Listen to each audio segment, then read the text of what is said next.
Hi, hello and welcome back to my channel. It feels like what has been forever since I sat down and just did a chatty video with you guys, but today I am back discussing AI in a PhD, which is a huge topic currently and one that, I'm not gonna lie, does scare me a little bit. So as you can see, I've got my tea ready, manzanilla and miel, which is chamomile and honey, and it is delicious. First off, I wanted to preface this video by saying I am by no means an AI expert. I am not someone who works in machine learning, AI modeling, nothing like that. But I do feel pretty confident in my use of AI, and so I thought that I would share some of my insights. I'm not sure if you can call it wisdom, onto you guys. Like I mentioned, it has grown massively over the last few years, and there is so much contention around whether it has a place in the world of academia. Universities themselves have been using AI for so long. They've been using it for plagiarism detection and so many automated processes. And there is obviously this whole nexus around whether students and researchers should be able to use AI. In my lab specifically, we actually now have a postdoc who is working solely on AI and training language models and machine learning. We are adapting the way that we work nowadays to be able to train and use AI within our work, specifically at Oxford as well, and I think this is the case the world over. I am a big fan of the way that I work and write.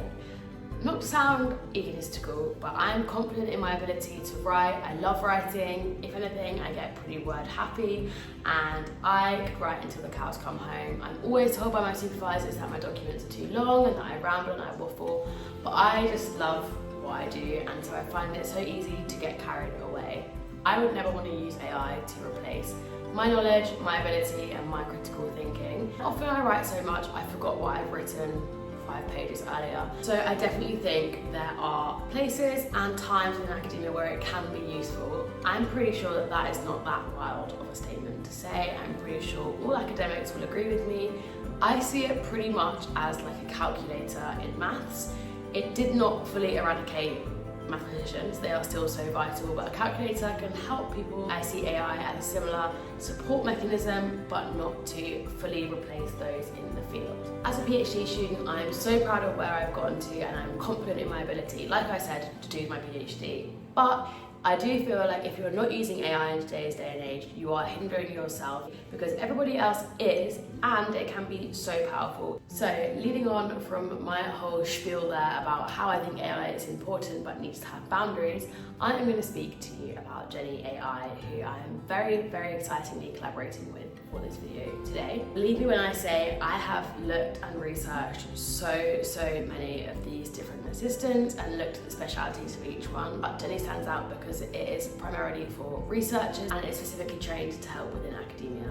I'm obviously placing emphasis on the word AI assistant because AI should never be doing your work for you. The way I like to think of it is enhancing, not doing. So I do the work and then I enhance it. Me personally, I believe that one of the ways AI should not be used is to create in entirety. So I would never dream of asking an AI research assistant to create a paragraph for me, to create writing for me, but it can be used for prompts. So things I would use it for, which Jenni AI can do, is to create headings or subsections that could be used in a research paper. So instead of saying, write me an introduction for this research paper, for example, my systematic review, which I'm still working on, those of you who've been around a while will know. Instead, you can ask it things like, what subheadings or topics could I discuss in a 1,000-word introduction? And it would give you suggestions as to things you could discuss, talking points, and it will even link you directly to references. We can all agree is referencing and citing is the most boring part of writing a research paper. Going through and making sure everything is grammatically correct, places are bolded, full stops are in the right place. That is where AI is helpful. It can do all of the monotonous tasks for you, and surprise, surprise, Jenni AI is able to do that. For those of you who don't know, I am working on 5 of my chapters concurrently. So basically my whole PhD I'm writing all at the same time, and switching between chapters can get really overwhelming and really confusing, and I forget which parts I've referenced where. So using Jenni AI to go through and check my referencing and citing is so helpful. My research is also bilingual, so half of my work is in Spanish and half of it is in English, particularly for my systematic review. And Jenni AI can work in numerous languages, so again, it can be super helpful if you are doing work in numerous languages. You can tell already I am a big Jenni AI fan, and I'm so pleased to say that I have been given a discount code for you guys to try Jenni yourselves and to use some of the tips and tricks that I have shared with you today. So I'll put the code on screen as well, but if you use Katie20, you'll get 20% off of usage of all of Jenni, and I really hope that you love it as much as I do. Continuing the AI conversation, I have a couple of final tips that might be super helpful for you if you're a little bit apprehensive about using AI in your research. And the first one is to take any AI courses that your university provide.